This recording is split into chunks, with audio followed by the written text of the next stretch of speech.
मौत बनकर लौटा कोरोना, एक बार फिर अपनों को खोने का डर। क्या कोरोना का खौफ कभी खत्म हो पाएगा? क्या यह सिर्फ भारत तक ही सीमित रहेगा? क्या है शनि के वक्री होने का कोविड से कनेक्शन? क्या कहती है कोरोना की वापसी पर संत बत्रा अशोका महाराज की भविष्यवाणी? जानने के लिए वीडियो के लास्ट तक बने रहें। एक बार फिर देश और दुनिया में डर का माहौल है। अपनों को खोने का डर लोगों को सता रहा है।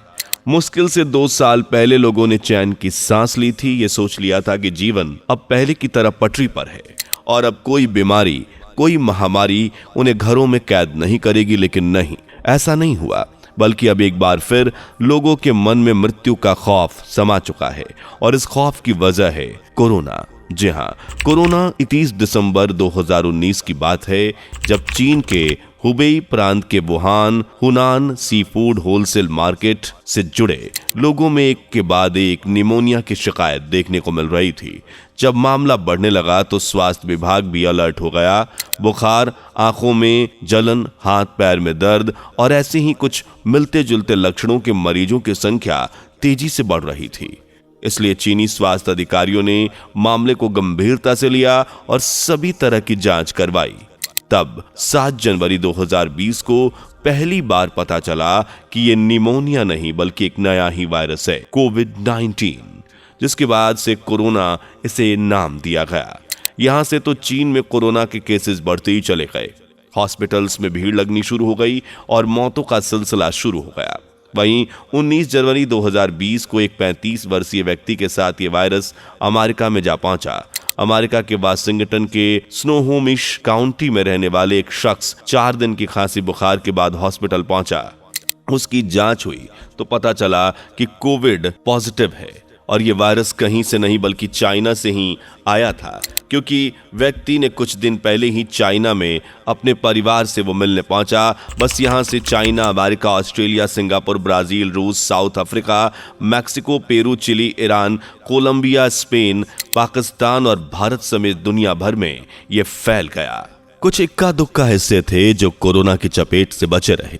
2020 से लेकर 2022 के आखिर और 2023 की शुरुआत तक पूरी दुनिया ने कोरोना का कहर झेला। भारत में 45 लाख के लगभग लोग मारे गए, जबकि ब्राजील में 26,66,000 से ज्यादा केसेस थे और 92,568 लोग मारे गए। लोगों को बचाने के लिए हर देश ने लॉकडाउन लगाया और फिर धीरे धीरे कोरोना का कहर कम हो गया।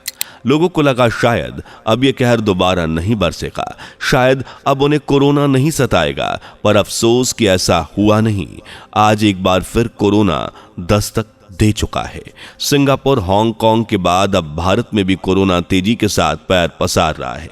पिछले कुछ हफ्तों में कोरोना के मामले रॉकेट स्पीड से बढ़े हैं। देश की तमाम स्वास्थ्य एजेंसियां कोरोना के मामले पर नजर गड़ाए बैठी हैं। सरकार भी अलर्ट मोड पर है। एक बार फिर लॉकडाउन की बातें होने लगी हैं, क्योंकि केसेस में तेजी से उछाल आ रहा है। 4 से 5 जून यानी महज 24 घंटे में देश में 4,302 से 4,866 एक्टिव केसेस हो चुके हैं, जबकि अब तो कोरोना से मौत का खेल भी शुरू हो गया। अब तक 7 लोग इस गंभीर बीमारी से अपनी जान गंवा चुके हैं। कोरोना का सबसे ज्यादा असर राजधानी दिल्ली में देखने को मिल रहा है, जहां एक दिन में 100 से भी ज्यादा नए कोविड पेशेंट्स सामने आ रहे हैं। शहर में कोरोना के टोटल एक्टिव केस 600 के करीब पहुंच चुके हैं, जबकि एक 87 साल के बुजुर्ग और एक मासूम बच्चे के साथ मरने वालों की संख्या 2 हो गई है। इस तरह कर्नाटक में भी लोगों पर आफत बनकर कोरोना टूट रहा है। यहां कोरोना से 2 जबकि महाराष्ट्र में 3 मरीजों की मौत हो चुकी है। कर्नाटक में कुल केसेस 436 के पार पहुंच चुके हैं। वहीं केरल में तो आंकड़ा 1500 के करीब है। महाराष्ट्र में 526 और पश्चिम बंगाल में 538 मरीज मिले हैं और गुजरात में ये संख्या 500 से ज्यादा हो गई है। इस तरह सबसे ज्यादा प्रभावित केरल राज्य, लेकिन अभी तो सिर्फ शुरुआत है। अगर पिछली बार की तरह कोरोना इस बार भी धीरे धीरे करके दुनिया में कदम बढ़ाए तो हालत क्या होंगे आप समझ सकते हैं। इस पर दिल्ली हाई कोर्ट ने भी साफ कह दिया कि अगली कोविड महामारी अभी खत्म नहीं हुई है। यानी राज्य सरकार से लेकर स्वास्थ्य मंत्रालय, कोर्ट, हर कोई कोरोना से डरा हुआ है। साथ ही इसके अंत की तारीखें भी ढूंढने की कोशिश की जा रही है। पर आपको जानकर हैरानी होगी कि एक संत ऐसे भी हैं जिन्होंने 16 साल पहले ही कोरोना महामारी की इस भयावह तस्वीर को देख लिया था। हम बात कर रहे हैं राष्ट्रभक्त विश्वविख्यात सुदर्शन चक्र ज्योतिषाचार्य श्री संत बेत्रा अशोका जी महाराज की। संत बेत्रा अशोका जी एक जाने माने भविष्यवक्ता हैं जिन्होंने अपनी दिव्य दृष्टि से भविष्य में घटने वाली घटनाओं को देखा। न सिर्फ देखा बल्कि वो इनसे जुड़ी भविष्यवाणियां भी कर चुके हैं। जैसे उन्होंने 2010 के लगभग ही कह दिया था कि आने वाले समय में असंख्य लोग मारे जाएंगे। उनकी मृत्यु का कारण एक वायरस होगा जिसकी वजह से लोग कीट पतंगों की तरह मारे जाएंगे और उनकी मौत का असली कारण यानी वायरस से उठने की वजह भी यही कीट पतंग होंगे। और ऐसा है या नहीं, ये तो आज हम सभी के सामने है। हम सभी जानते हैं कि कोरोना वायरस चाइना से निकला और ये चाइना में खान पान की क्या व्यवस्था है किसी से छिपे नहीं है, वहीं का नतीजा था।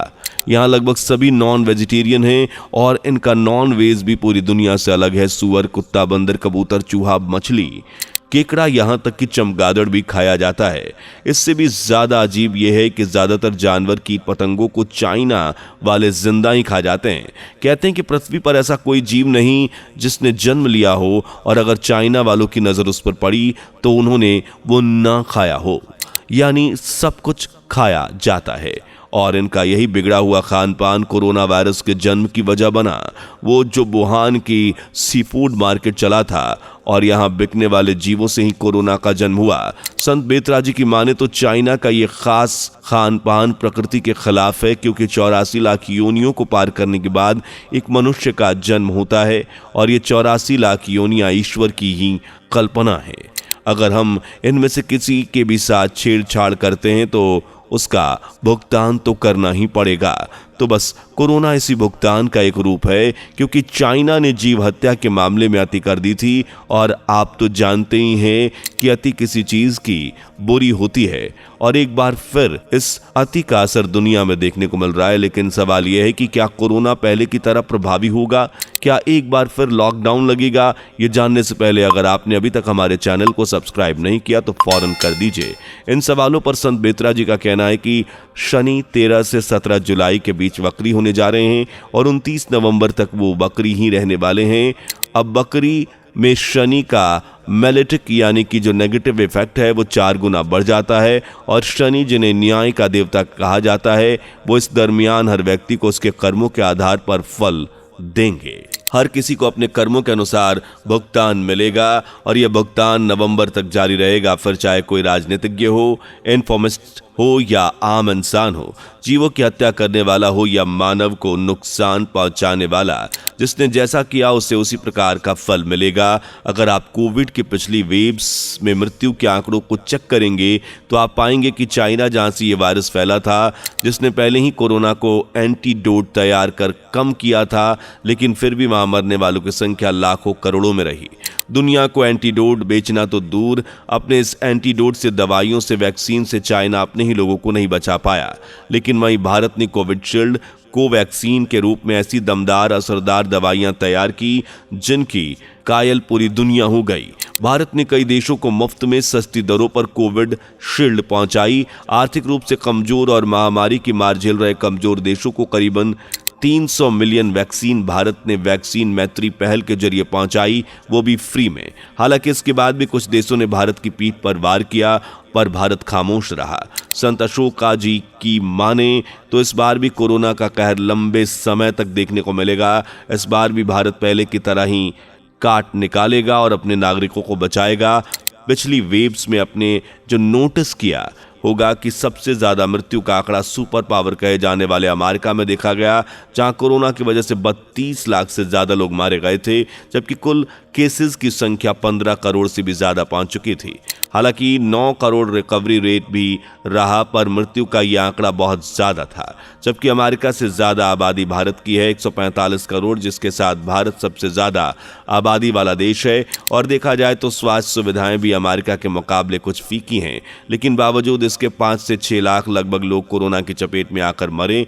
और इसका सबसे बड़ा कारण है भारत का नेचर, क्योंकि भारत कर भला तो हो भला की नीति को फॉलो करता है और उसने पिछले वेव्स में यही किया। भारत जिसे अक्सर कमजोर समझा जाता है, उसने कोविड महामारी में यह साबित कर दिया कि वो कमजोर नहीं बल्कि वक्त आने पर ताकतवर देशों को भी पीछे छोड़ दे इतना महाशक्तिशाली है। इस बार भी भारत कोरोना को डटकर हराने की कोशिश में लगेगा, लेकिन संत बेत्रा जी की माने तो ये सिर्फ शुरुआत है। अभी तो कोरोना भारत समेत पूरे एशिया और यूरोप महाद्वीप में फैलने वाला है। अगर ऐसा हुआ तो एक बार फिर दुनिया घरों में कैद हो जाएगी, एक बार फिर मजदूरों के सामने भुखमरी का संकट गहरा जाएगा, एक बार फिर दुनिया थम जाएगी। आपको क्या लगता है, क्या सच में कोरोना अपना विकराल रूप दिखा सकता है? कमेंट करके जरूर बताएं। वीडियो पसंद आई हो तो लाइक शेयर करके चैनल को सब्सक्राइब और बेल आइकन को प्रेस कर लें। दोस्तों, आपकी स्क्रीन पर 2 और वीडियोस दिख रही हैं, जिसे देखने के लिए स्क्रीन पर क्लिक करें। दोनों देखिएगा, बहुत अच्छी वीडियो बनी है।